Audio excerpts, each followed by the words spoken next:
What makes a labyrinth? Or a maze? Is it the complex and convoluted series of pathways, or the feeling of entrapment and desperation? I believe it's a journey where someone experiences awe,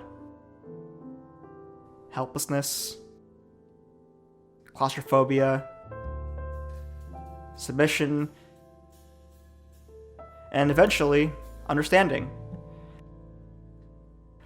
They sit trapped in a container and come out with an appreciation for open spaces and a sense of possibility.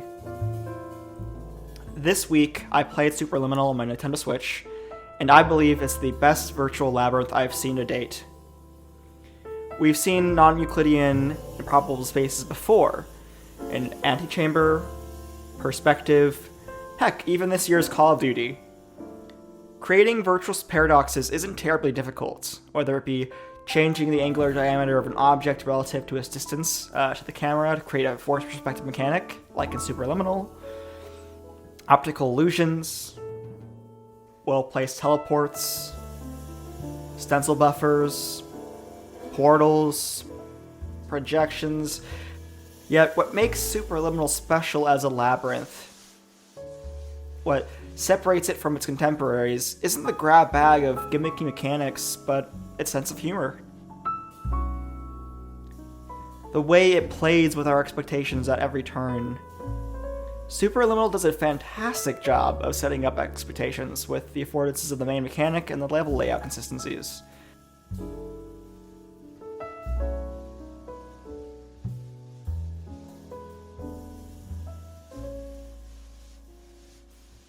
Then in a punchline, delivering the unexpected.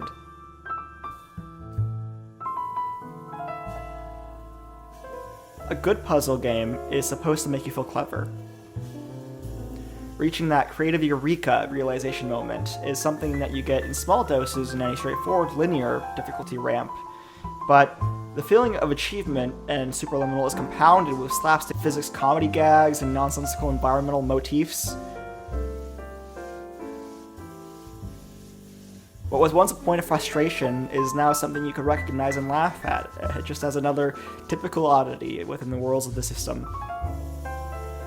Superliminal's cyclical design is one of economy. The setup is always the same.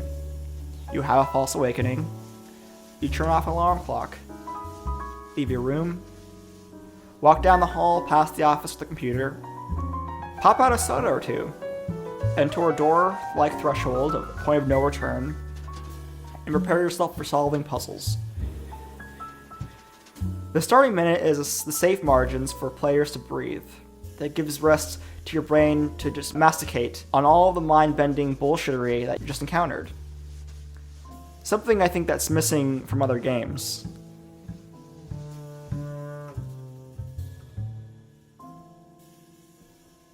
However, where these 8 levels stray apart from one another is what gives them their distinct personalities.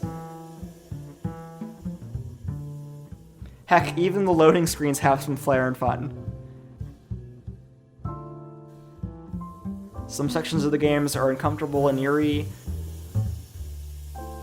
Others drive you insane.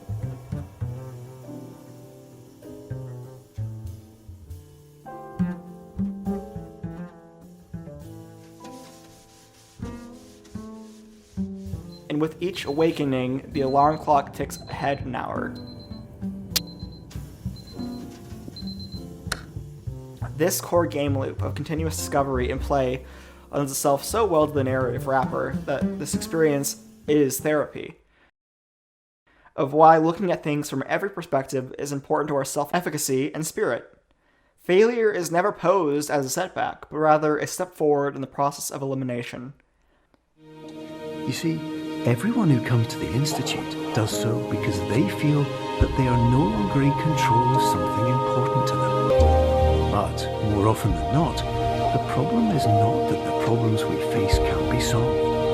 The problem is that we become so afraid of failure that we refuse to see our problems from a new perspective. And so, we do the same things again and again and again. And therein, of course, we find exactly the failure we were looking for. And you will always have problems. But today, you had the chance to see things differently. Even though it meant facing obstacles that seemed impossible at first, you thought outside the box, and you overcame them. Because you saw things from every angle, you understood them for what they really were. Because you kept moving forward, no matter how far off the path you were told you were headed, or how unexpected it became, you found your way.